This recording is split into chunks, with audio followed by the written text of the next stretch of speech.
lot of people to talk to. And look, I'm looking at these things happen pretty fast. Let's see. Marco Rubio, apparently going to be Secretary of State. Kristi Noem, Homeland Security Secretary. Lee Zeldin in charge of the EPA. Kash Patel, somewhere in the intelligence community, not quite sure where. Elise Stefanik's going to be the ambassador to the United Nations, and the list goes on. I commented you had a smile on your face just before we came on. You do. Donald Trump won, and so therefore, and by the way, the House is now officially secured for the Republicans, so it is a trifecta. And I look at some of these appointments. I mean, obviously you must be pleased. We are steering the country back away from the brink and hopefully back down the road in a normal fashion. When you see some of these appointments, are you pleased? Honestly, I'm ecstatic. I mean, this is exceeding our expectations, and our expectations were high because President-elect Trump, of course, has a proven record. He's also obviously has the profile of a CEO. And you and I and so many in your audience know that great CEOs understand that they don't have the answers to all of the questions. The one thing that they do really well is appoint talented people to develop those answers and implement plans. And so from his appointment of Susie Wiles as his chief of staff to my friend Stephen Miller as deputy chief of staff. And of course, I do have to say my favorite, which would surprise no one, including the president-elect, Tom Homan, our visiting fellow at the Heritage Foundation as border czar, who's already just sending signals that you better go back if you're here illegally. But all of the names that you mentioned, and then some that are rumored to be named in the next couple of days, this has the making, Steve, of one of the best cabinets in modern American history, and that is fitting because there is a lot of work ahead. Yeah, this is like an all-star group. This is like the Avengers. I mean, I hate to go there, but it's kind of what we're looking at here. If you think about those in the intelligence, in the State Department area, if in fact the rumors are true that Senator Rubio will be appointed, we also know that our friend Congressman Mike Waltz will be National Security Advisor. Just take these two men as examples. These two guys, of course, grew up as sons of the Reagan Revolution, emphasizing a foreign policy mantra of peace through strength.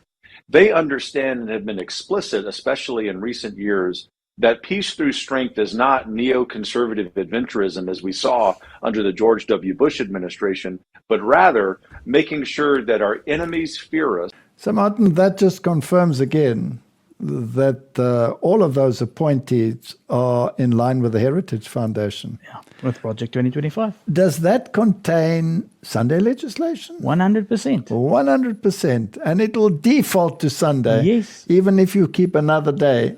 It says in that document quite plainly. You know, that document does make room for another day, like the Seventh-day Adventists keep or some other groups. But you can't please everybody, and the default will be Sunday. Yeah. Now, when they're talking about synchronized free time, then it can only be one day. Sunday. Because the issue is the family.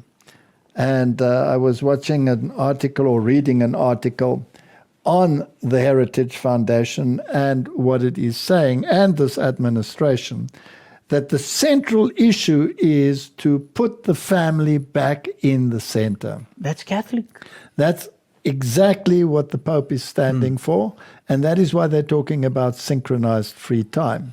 Now, in order to do that, you must get this religious aspect back into the education system. So the Bible has to come back as a doorstop, of course, but it's there. It's a historical document. And, of course, some of these extreme views must be rescinded. They must become more aligned to the ideology of the Ten Commandments, etc. And the left is going crazy and saying the church is, invading the territory that it shouldn't invade according to the Constitution. So there was an interesting discussion on CNN on this issue. And I think it's worthwhile listening to that one. This is brand new stuff. Yeah. As you know, your state's Attorney General's office says you don't have the authority for this mandate to play that prayer video. So what authority do you have to mandate schools to show your prayer video where you also pray for President-elect Trump?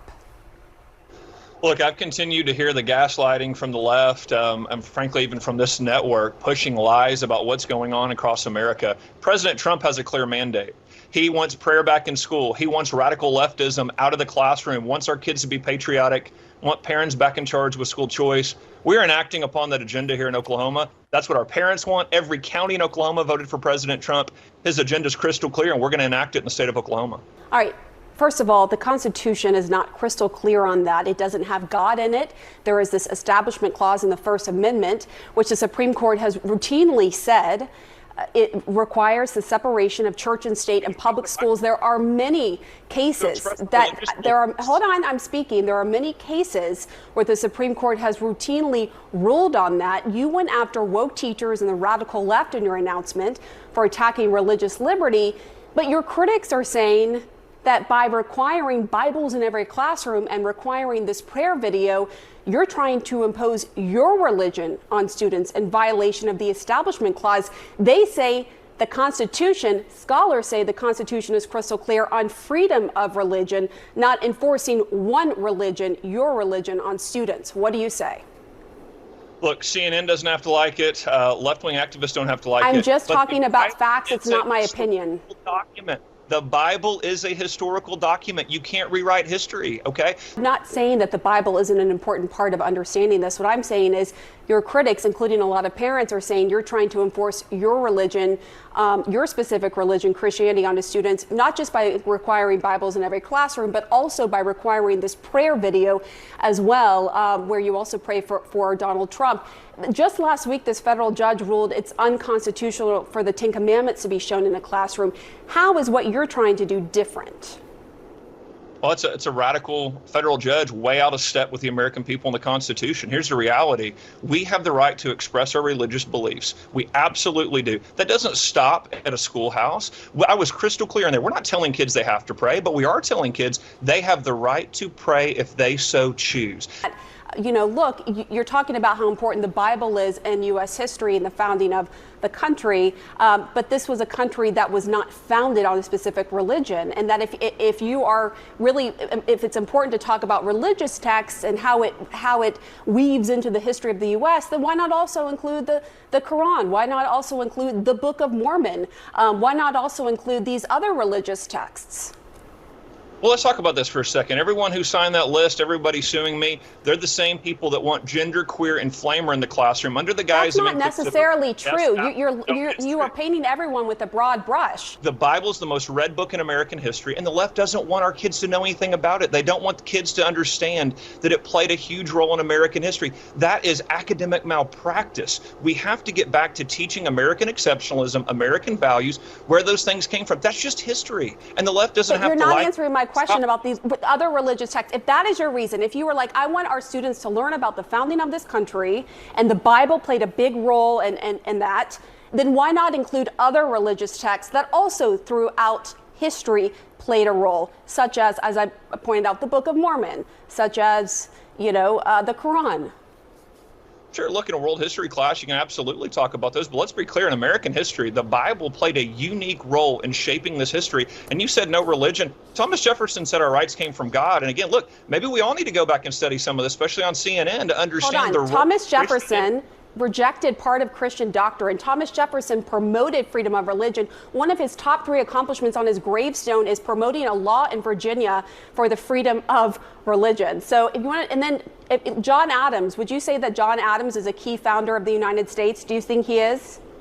Okay. Absolutely. John Adams signed a treaty in 1797 saying the government of the United States of America is not in any sense founded on the Christian religion. That was an interesting discussion. I think the CNN spokesperson had a point. On a few of those things. A few of those things. And of course, he's using it to his advantage. And interesting that he uses the term gaslighting. Interesting discussion. Well, but Martin, they are implementing a certain religion. For sure. And just why we're saying that she had some good points is because a lot of people will probably be very agitated when we say that. But it is that you don't legislate religion. You can't legislate religion. But if they're going to go in this route, then the very first thing that they will want to do to protect the family is to bring in synchronized rest. Yeah. So that means Sunday legislation. And that is the mark of the beast, whether we like it or whether we don't like it. People say, how can you say that? Rome says it, not we. The She beast. says it is the mark of our ecclesiastical power that we have changed the day of rest from Saturday to Sunday. And by the way, the Sabbath day has a definite article. That means there's only one. You can't pick and choose which one you want. So in the last great conflict, let's quote from the Spirit of Prophecy, of the controversy with Satan, those who are loyal to God will see every earthly support cut off, because they refuse to break his law in obedience to earthly powers. They will be forbidden to buy or sell. It will finally be decreed that they shall be put to death. That's from the Bible directly. But to the obedient is given the promise, he shall dwell on high, his place of defense shall be the munitions of rocks. Bread shall be given him, his water shall be sure. Quoting Isaiah 33, verse 16. By this promise the children of God will live. When the earth shall be wasted with famine, they shall be fed. They shall not be ashamed in the evil time, and in the days of famine they shall be satisfied. Quoting Psalms 37:19. At that time of distress, the prophet Habakkuk looked forward, and his words express the faith of the church. Although the fig tree shall not blossom, neither shall the fruit be in the vines, the labor of the olive shall fail, and the fields shall yield no meat. The flock shall be cut off from the fold, and there shall be no herd in the stalls. Yet will I rejoice in the Lord. I will joy in the God of my salvation. So, Martin, that's what's in store for God's people according to the scriptures. The second beast is making an image of the first beast.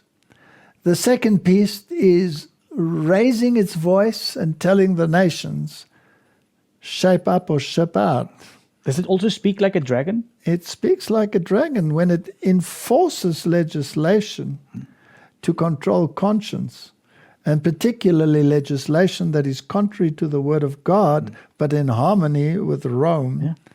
Then we are at the point where the wound is healed, and the whole world worshipped and wondered after the beast.